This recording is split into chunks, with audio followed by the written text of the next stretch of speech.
मेरे प्यारे दोस्तों, नमस्कार। बहुत ही खुशखबरी की बात है कि आपका CHSL 2022 का है ना, आपका फॉर्म भरने का जो डेट जो है वो आ चुका है, यानी वैकेंसी आपका आ चुका है।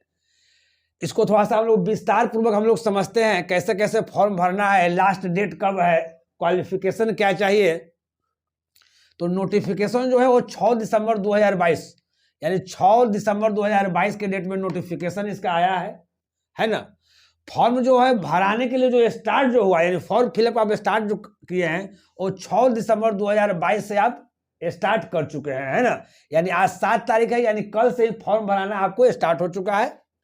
आवेदन की अंतिम जो तिथि है वो 4 जनवरी 2023 है, यानी अभी से लेकर 4 जनवरी 2023 तक आप फॉर्म फिलअप कर सकते हैं।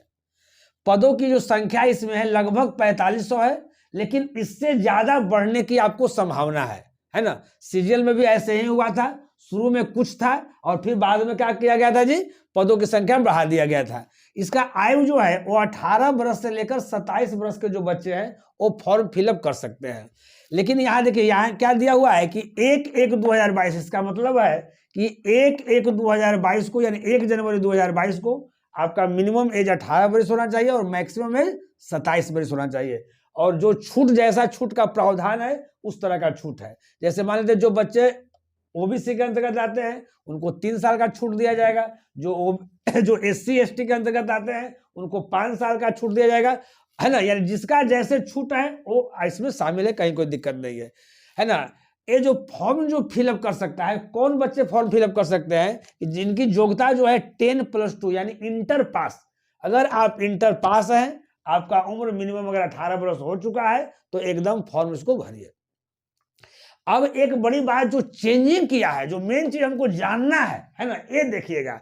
एक तरह से CGL और CHSL है ना, दोनों का जो एग्जाम है वो एक तरह का कर दिया गया है। पहले क्या था, CHSL में डिस्क्रिप्टिव था, अब डिस्क्रिप्टिव हटा दिया है। अब क्या किया कि डिस्क्रिप्टिव के जगह पर Tier 2 ला दिया है। देखिए आपका जो एग्जाम का जो पैटर्न है वो 3 तरह से है। देखिए Tier 1, Tier 2 और Tier क्या 3।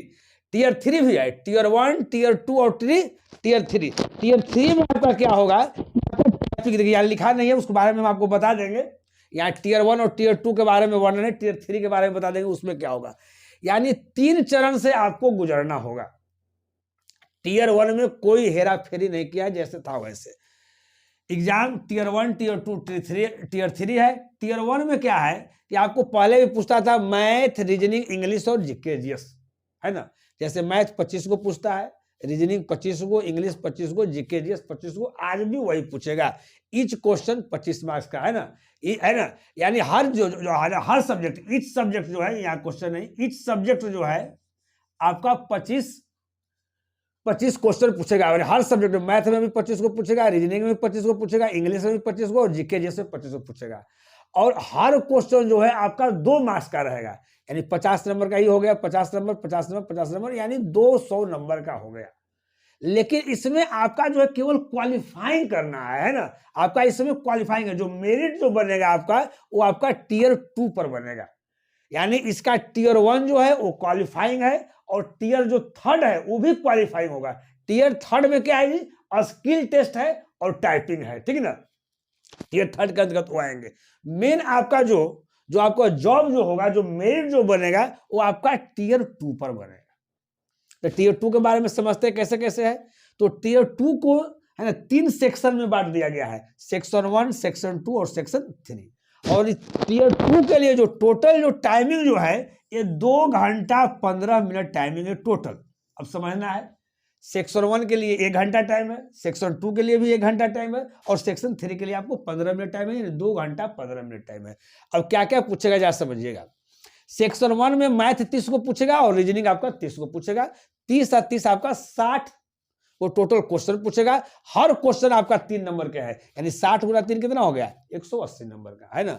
उसी तरह से सेक्शन 2 में क्या पूछेगा कि इंग्लिश भी पूछेगा और जीके भी पूछेगा, है ना। इंग्लिश आपका 40 नंबर का है और इसमें जीके कितना है जी, 20 नंबर का है। 40 और 20 60 को टोटल क्वेश्चन पूछेगा, हर क्वेश्चन 3 मार्क्स का, 10 कितना 180।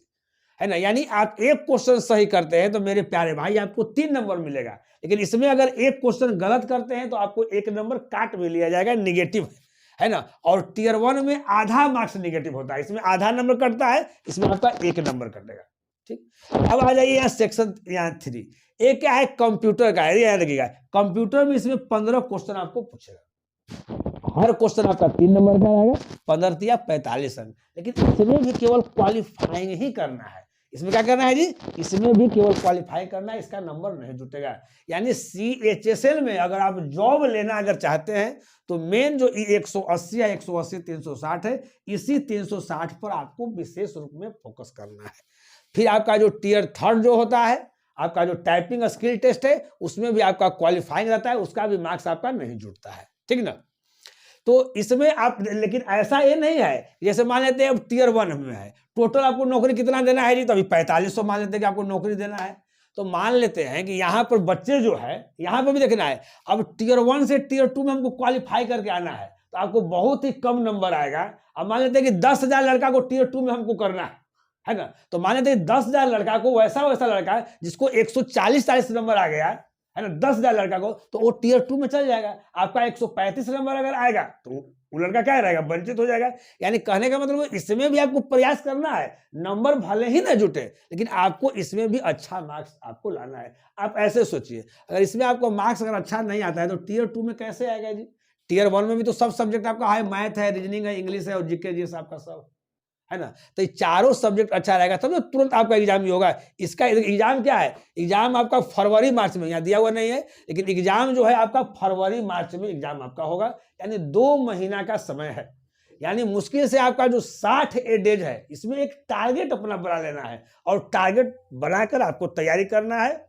तो आपको यही समझना है कि अभी वैकेंसी देखिए, बिहार सरकार में वैकेंसी आ रही है, हर एक स्टेट में भी वैकेंसी आ रही है और केंद्र सरकार भी वैकेंसी दे रही है। अभी आपका सीजीएल का एग्जाम चल ही रहा है, CHSL का देखिए वैकेंसी आपका आ गया है, कुछ दिन के बाद आपका MTS का वैकेंसी आ गया है। तो इस प्रकार पढ़ाई कीजिए कि 2025 तक जिन बच्चों को अगर जॉब नहीं लगता है तो फिर बाद में उनको बहुत दिक्कत होगी, क्योंकि अभी देखिए अभी 2024 में आपका लोकसभा का चुनाव होने वाला है, 2025 में फिर आपका यहाँ बिहार में आपको चुनाव होने वाला है और कुछ स्टेट में चुनाव होने वाला है। तो एक क्या है, एक तरह से चुनावी जो प्रलोभन हो रहा है उस तरह से आपको यहाँ दिया जा रहा है। तो इसको आपको क्या करना है कि एकदम दिमाग में बना लेना है कि इस बार हर हाल में क्या करना है कि नौकरी ले लेना है, और 60 दिन का आप स्ट्रेटजी बनाइए, एक रणनीति बनाइए जिसके तहत आपको तैयारी हो जाए और आपको सफलता मिले, है ना। फिर ऐसा कोई अगर न्यूज अगर आता है तो फिर हम मिलते हैं नेक्स्ट वीडियो में। ओके बाय, नमस्कार।